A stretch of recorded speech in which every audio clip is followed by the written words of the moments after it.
जिल्ह्यातील आटपाडी तालुक्यात एक धक्कादायक फसवणुकीचा प्रकार समोर आला आहे।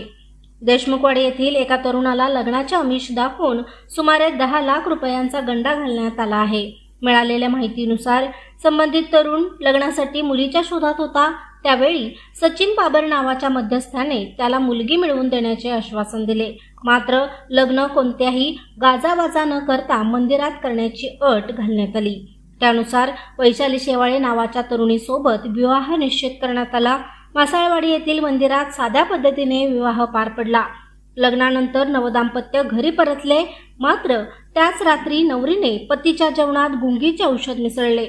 पती गाढ झोपेत असताना तिने कपाटातील सुमारे 2.5 लाखांची रोकड आणि सोन्या चांदीचे दागिने असे एकूण सुमारे 10 लाखांचा ऐवज घेऊन पलायन केले।